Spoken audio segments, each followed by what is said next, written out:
दोस्तों, अगर आप भी नए हैं हमारे चैनल पर तो ऐसी ही क्राइम स्टोरी के लिए हमारा यूट्यूब चैनल सब्सक्राइब कर लीजिए। 7 मई 2008 को मुंबई में नीरज ग्रोवर की हत्या ने पूरे देश को हिला दिया था। नीरज एक प्रोडक्शन हाउस में काम करता था। उसकी बेरहमी से हत्या कर दी गई और फिर शव के 300 टुकड़े कर दिए गए। कहा जाता है कि यह हत्या प्यार में उलझे रिश्तों की वजह से हुई थी। इस मामले में कन्नड़ अभिनेत्री मारिया सुसैराज, उसके boyfriend navy officer lieutenant Jerome Matthew और नीरज ग्रोवर के बीच प्यार का एक पेचीदा मामला जुड़ा था।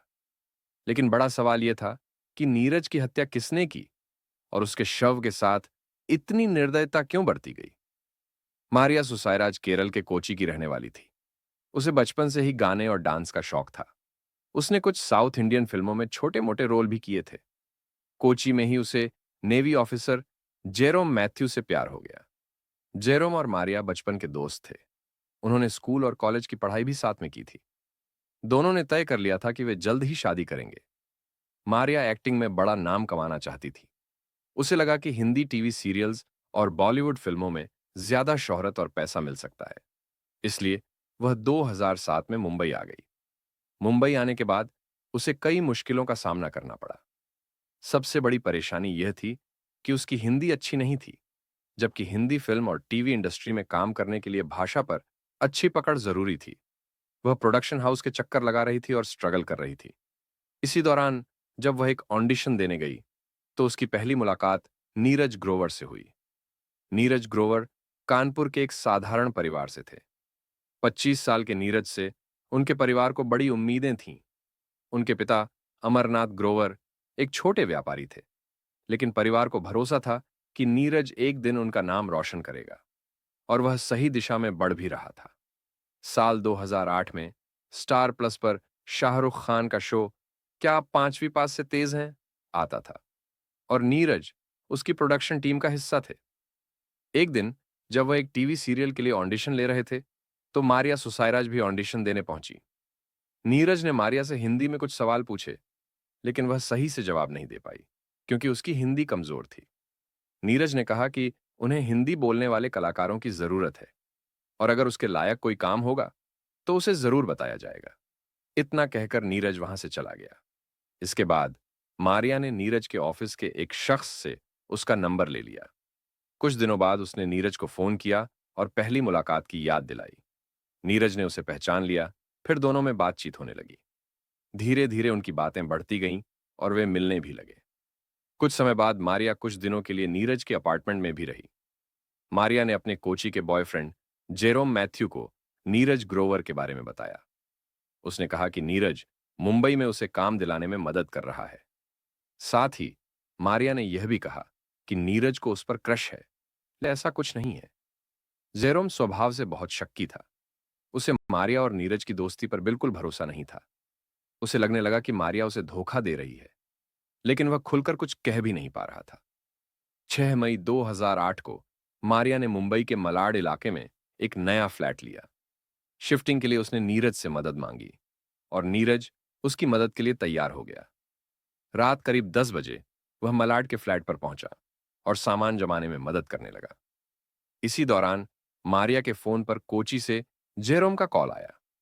मारिया ने उसे बताया कि वह नए फ्लैट में शिफ्ट हो गई है। तभी जेरोम ने किसी मर्द की आवाज सुनी और तुरंत मारिया से पूछा, क्या तुम्हारे साथ कोई और भी है? मारिया ने जवाब दिया, हाँ, नीरज है। जेरोम ने गुस्से में पूछा, वह इतनी रात को तुम्हारे फ्लैट पर क्या कर रहा है? मारिया ने समझाया कि वह सिर्फ शिफ्टिंग में मदद कर रहा है। इस पर जेरोम ने सख्त लहजे में कहा, नीरज को अपने फ्लैट पर मत रुकने देना, उसे वापस भेज दो। लेकिन जेरोम इस बात को लेकर बहुत बेचैन हो गया। रात 11:30 पर उसने फिर से मारिया को कॉल किया, ताकि यह पक्का कर सके कि नीरज चला गया है या नहीं। मगर इस बार मारिया ने उसका फोन उठाने के बजाय मोबाइल ही बंद कर दिया। मारिया की इस हरकत से जेरोम पागल हो गया। उसे लगा कि उसका शक सही है। उसी वक्त उसने तय कर लिया कि वह मुंबई जाकर खुद सब देखेगा। मारिया जब मलाड में शिफ्ट होने वाली थी, तो उसने अपने फ्लैट का एड्रेस जेरोम को दे दिया था। जेरोम ने मन में तय कर लिया कि वह बिना बताए फ्लैट पर पहुंचेगा और देखेगा कि मारिया सच बोल रही है या नहीं।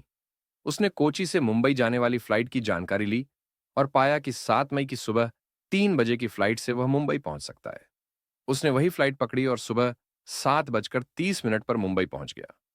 मुंबई आते ही वह सीधे मारिया के फ्लैट पर गया और दरवाजे की बेल बजाई। कोई जवाब नहीं मिला तो उसने दोबारा बेल बजाई। इस बार मारिया उठी और दरवाजा खोला। सामने जेरोम को देखकर वह चौंक गई, लेकिन जेरोम बिना कुछ कहे सीधा बेडरूम में चला गया। वहां उसने वही देखा जिसका उसे सबसे ज्यादा डर था। नीरज ग्रोवर मारिया के बेडरूम में था।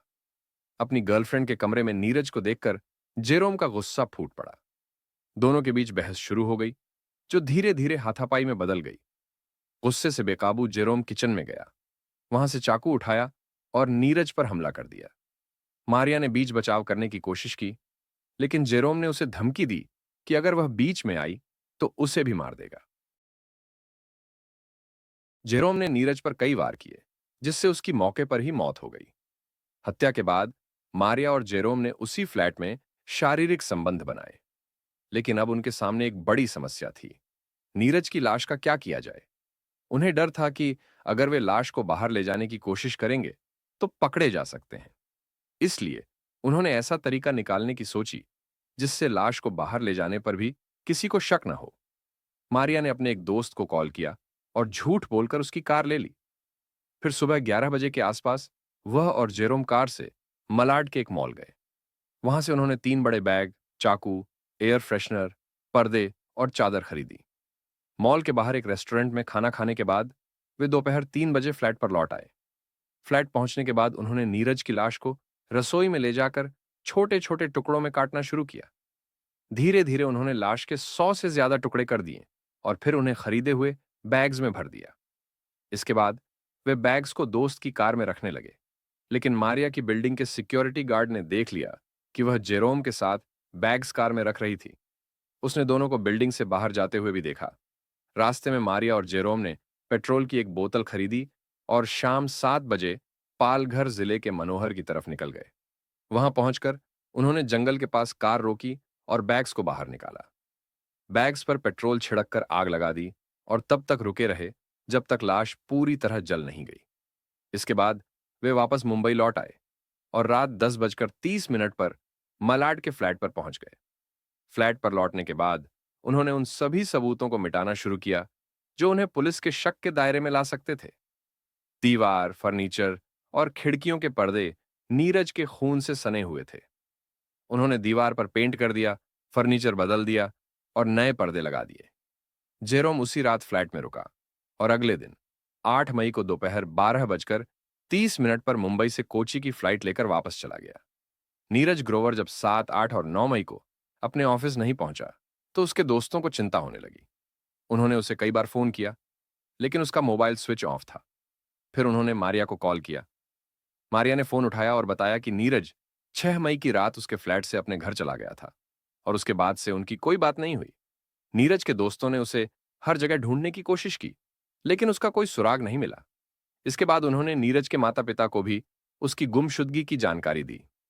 नीरज के पिता अमरनाथ ग्रोवर ने मुंबई पुलिस में बेटे के लापता होने की शिकायत दर्ज कराई। पुलिस ने जांच शुरू की और सबसे पहले मारिया के फ्लैट पर पहुंची, क्योंकि नीरज आखिरी बार वहीं देखा गया था। पूछताछ में मारिया ने वही बात दोहराई कि नीरज 6 मई की रात उसके फ्लैट से निकल गया था। पुलिस ने उस समय ज्यादा सवाल नहीं किए, लेकिन उन्हें मारिया की बातों पर शक हुआ। इसके बाद पुलिस ने नीरज और मारिया के मोबाइल फोन की कॉल डिटेल्स निकलवाई। कॉल रिकॉर्ड से पता चला कि नीरज ने 6 मई की रात 1:20 पर किसी से फोन पर बात की थी और उस वक्त उसकी मोबाइल लोकेशन मारिया के फ्लैट की थी। इससे साफ हो गया कि मारिया झूठ बोल रही थी। पुलिस दोबारा मारिया के फ्लैट पर गई और वहां के सिक्योरिटी गार्ड से भी पूछताछ की। गार्ड ने बताया कि 7 मई की सुबह उसने मारिया और उसके एक दोस्त को कार में बैग रखते हुए देखा था। यह सुनकर पुलिस को शक और बढ़ गया। इसके बाद पुलिस ने मारिया से सख्ती से पूछताछ की। जब मारिया को एहसास हुआ कि अब बचना मुश्किल है, तो उसने अपना जुर्म कबूल कर लिया। उसने बताया कि नीरज की हत्या उसने नहीं, बल्कि उसके बॉयफ्रेंड जेरोम मैथ्यू ने की थी। इसके बाद पुलिस ने कोची से जेरोम मैथ्यू को गिरफ्तार कर लिया। इसी तरह नीरज ग्रोवर हत्याकांड की गुत्थी धीरे धीरे सुलझने लगी। पुलिस ने जांच के दौरान नीरज का फोन मारिया के पास से बरामद कर लिया। इसके अलावा जिस कार का इस्तेमाल लाश ठिकाने लगाने के लिए किया गया था, उसे भी अपने कब्जे में ले लिया। कार की जांच करने पर उसमें कई जगह खून के धब्बे मिले। इसके बाद फॉरेंसिक टीम मनोहर के जंगल पहुंची, जहां मारिया और जेरोम ने नीरज की लाश जलाने की कोशिश की थी।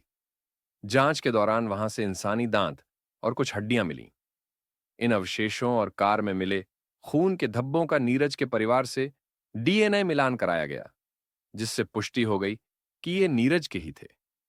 पुलिस ने इन सबूतों को कोर्ट में पेश किया। 3 साल तक चली सुनवाई के बाद 11 जुलाई को मुंबई सेशन कोर्ट ने दोनों पक्षों की दलीलें सुनी और गवाहों तथा सबूतों के आधार पर फैसला सुनाया। कोर्ट ने अपने फैसले में कहा कि यह हत्या पहले से सुनियोजित नहीं थी। जेरो मैथ्यू ने अचानक गुस्से में आकर नीरज की हत्या कर दी, क्योंकि वह किसी भी तरह का हथियार लेकर नहीं आया था। इसे ध्यान में रखते हुए कोर्ट ने जेरोम को सबूत मिटाने और गैर इरादतन हत्या का दोषी मानते हुए 10 साल की सजा सुनाई। मारिया को भी कड़ी सजा से छूट मिल गई। उसने कोर्ट में अपना बचाव करते हुए कहा कि वह निर्दोष है। उसने बताया कि जब उसने जेरोम को नीरज की हत्या करने से रोकने की कोशिश की, तो जेरोम ने उसे भी जान से मारने की धमकी दी थी। डर के कारण वह कुछ नहीं कर पाई। कोर्ट ने मारिया को केवल सबूत मिटाने का दोषी माना और उसे 1 साल की सजा दी। लेकिन जिस दिन कोर्ट का फैसला आया, उसी दिन मारिया जेल से बाहर आ गई। इसका कारण यह था कि वह पहले ही पुलिस गिरफ्तारी के बाद 1 साल से ज्यादा समय जेल में बिता चुकी थी। चूंकि कोर्ट का फैसला आने में 3 साल से ज्यादा लग गए थे, इसलिए मारिया को तुरंत रिहा कर दिया गया। नीरज ग्रोवर के माता पिता कोर्ट के फैसले से बेहद दुखी थे। उन्होंने कहा कि जो असली दोषी थी, वही जेल से बाहर आ गई। नीरज के पिता अमरनाथ ग्रोवर का मानना था कि यह हत्या पहले से प्लान की गई थी। उनका कहना था कि मारिया ने बदला लेने के लिए नीरज को फंसाया, क्योंकि नीरज ने उसे काम दिलाने में मदद नहीं की थी। नीरज के दोस्तों ने भी मारिया पर आरोप लगाए थे। उनका मानना था कि मारिया ने नीरज की भावनाओं का फायदा उठाया। नीरज के माता पिता को इस फैसले से इतनी निराशा हुई कि उन्होंने कहा कि वे इतने सक्षम नहीं हैं कि इसे हाईकोर्ट या सुप्रीम कोर्ट में चुनौती दे सकें। फैसले के खिलाफ किसी भी अदालत में कोई अपील नहीं हुई। साल 2018 में जेरोम मैथ्यू भी अपनी सजा पूरी कर जेल से बाहर आ गया। कोर्ट के इस फैसले के तुरंत बाद निर्देशक राम गोपाल वर्मा ने इस हत्याकांड पर आधारित एक फिल्म बनाई। 19 अगस्त 2011 को यह फिल्म सिनेमाघरों में रिलीज हुई, जिसका नाम नॉट ए लव स्टोरी था। राम गोपाल वर्मा ने कहा था कि मारिया को यह फिल्म एक बार जरूर देखनी चाहिए। यह घटना कई सवाल छोड़ जाती है और हमें सोचने पर मजबूर करती है। इसका उद्देश्य किसी का दिल दुखाना या किसी को परेशान करना नहीं, बल्कि आपको जागरूक करना है।